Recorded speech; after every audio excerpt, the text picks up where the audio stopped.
اعوذ باللہ من الشیطان الرجیم بسم اللہ الرحمن الرحیم۔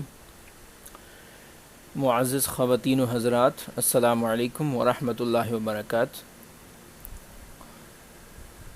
خواتین و حضرات، معزز سامعین و ناظرین، کیا ہر مقتول شہید کہلائے گا یا ہر مقتول شہید ہوتا ہے؟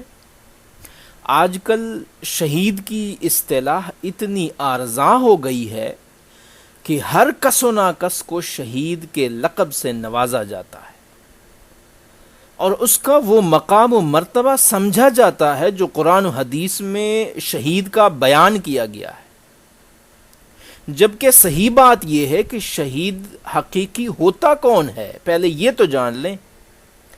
اس کا حقیقی علم تو اللہ ہی کو ہے، اس لیے کہ نیتوں کا حال تو اللہ رب العزت ہی جانتا ہے،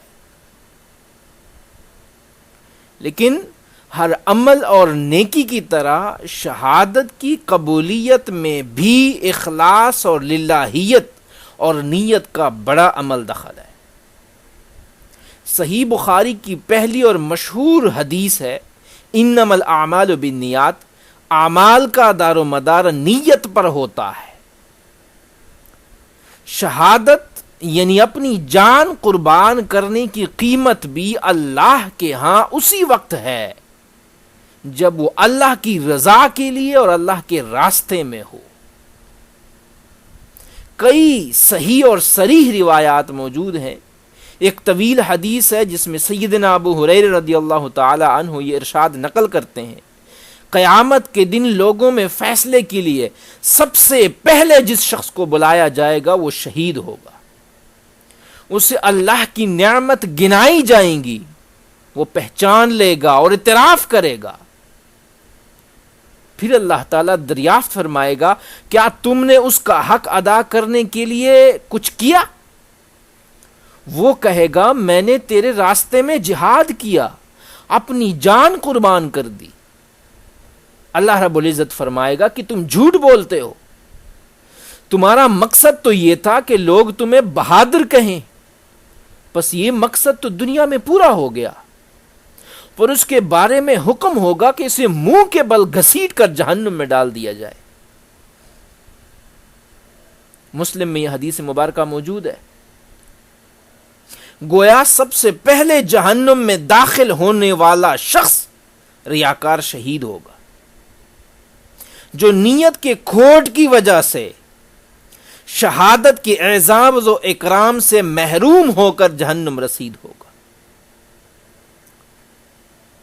اسی طرح سیدنا ابو موسیٰ الاشعری رضی اللہ تعالی عنہ روایت کرتے ہیں کہ ایک اعرابی رسول اللہ صلی اللہ علیہ وسلم کی خدمت میں حاضر ہو کے پوچھتا ہے کہ یا رسول اللہ صلی اللہ علیہ وسلم، ایک آدمی مال غنیمت دنیاوی فائدہ حاصل کرنے کے لیے لڑتا ہے، یعنی مال غنیمت کے حصول کے لیے لڑائی میں حصہ لیتا ہے، جہاد میں حصہ لیتا ہے، اور ایک شخص اس لیے لڑتا ہے کہ اس کا چرچا ہو، اس کی بہادری کے قصے مشہور ہو جائیں، بہادری دیکھی جائے، تو اللہ کے راستے میں لڑنے والا کون ہے؟ رسول اللہ صلی اللہ علیہ وسلم نے ارشاد فرمایا، جو اس لیے لڑے کہ اللہ کا کلمہ بلند ہو، وہ اللہ کے راستے میں لڑنے والا ہے۔ بخاری شریف میں حدیث مبارکہ منقول ہے۔ شہادت کی فضیلت اور شہید کے مقام و مرتبے کا تعلق خالصتاً خلوص اور للہیت اور نیت سے جڑا ہوا ہے۔ تو یہ بھی حقیقت ہے کہ نیت دل کا عمل ہے جسے اللہ ہی بہتر جانتا ہے، یعنی کوئی شخص ظاہری طور پہ کتنا ہی اچھا کام کرے لیکن اس کے پیچھے کیا جذبہ اور کیا نیت کار فرما ہے، یہ اللہ رب العزت کو معلوم ہے، وہ جان سکتا ہے۔ چنانچہ ایک حدیث مبارکہ میں صراحت کے ساتھ اللہ کے رسول نے مجاہد فی سبیل اللہ کی مثال بیان فرماتے ہوئے یہ فرمایا، اور اللہ زیادہ جانتا ہے کہ کون اس کے راستے میں جہاد کر رہا ہے۔ یہ بخاری شریف کی حدیث مبارکہ ہے۔ اسی طرح ایک روایت میں اللہ کے راستے میں زخمی ہونے والے کا اجر و ثواب اور مقام بیان کرتے ہوئے آپ نے فرمایا، اور اللہ زیادہ جانتا ہے کہ کون اس کے راستے میں زخمی ہوا۔ بخاری شریف میں موجود ہے۔ ایک روایت میں ہے کہ ایک غزہ میں ایک شخص کے بارے میں رسول اللہ صلی اللہ علیہ وسلم نے ارشاد فرمایا کہ وہ دوزخیوں میں سے ہے۔ صحابہ کرام کو اس پر تعجب ہوا، کیونکہ وہ شخص مسلمانوں کی صف میں کافروں سے بڑی بہادری سے لڑ رہا تھا۔ ایک صحابی نے ارادہ کیا کہ میں اس کی خبرگیری کروں، ذرا معلوم کروں۔ پھر وہ دوسرے دن اس شخص کے پیچھے پیچھے ہو لیا، دیکھا کہ وہ کافروں سے خوب شجاعت و دلیری سے لڑ رہا ہے۔ اچانک شدید زخمی ہوا، پھر تکلیف کی تاب نہ لا کر اپنی ہی تلوار سے اپنے آپ کو ختم کر لیا۔ یہ دیکھنا تھا کہ وہ صحابی رسول اللہ صلی اللہ علیہ وسلم کی خدمت میں حاضر ہو کر کہنے لگا، یا رسول اللہ صلی اللہ علیہ وسلم، میں گواہی دیتا ہوں کہ آپ اللہ کے سچے رسول ہیں، کیونکہ آپ نے جس شخص کے بارے میں کہا تھا کہ وہ جہنمی ہے، میں نے اس کو اپنی آنکھوں سے اس طرح خودکشی کرتے دیکھا ہے۔ متفق علیہ حدیث ہے۔ کبھی آدمی مقتول ہونے کے باوجود نیت و ارادہ کی وجہ سے قاتل کے حکم میں ہو کر جہنمی ہو جاتا ہے۔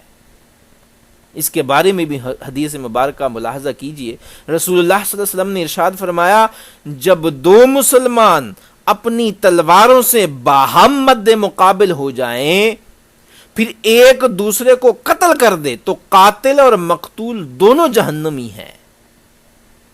صحابہ کرام نے عرض کیا، یا رسول اللہ صلی اللہ علیہ وسلم، قاتل کی تو سمجھ میں آتا ہے، مقتول کیوں کر جہنم میں جائے گا؟ فرمایا، وہ بھی دراصل اپنے ساتھی کے قتل کے در پہ تھا، اس کو قتل کرنا چاہتا تھا، لہذا اس کا ارادہ بھی دوسرے کو قتل کرنے کا تھا، اس لیے وہ جہنمی ہے۔ یہ مسند امام احمد بن حنبل کی حدیث ہے۔ لہذا میرے مسلمان بھائی اور بہنوں، یہ جو آج کل ہر مقتول کے اوپر شہید کا لیبل لگا دیتے ہیں، تو ہمیں ذرا دیکھنا چاہیے، آنکھیں کھلی رکھنی چاہیے کہ شہادت کا وہ مرتبہ، یہ بات تو حق ہے کہ نیت کا حال تو رب جانتا ہے، لیکن بعض اوقات قرائن، بعض اوقات سامنے واقعہ ہو رہا ہوتا ہے، اس کے باوجود بھی مقتول کو کہتے ہیں یہ شہید ہے، جو کہ مناسب نہیں ہے۔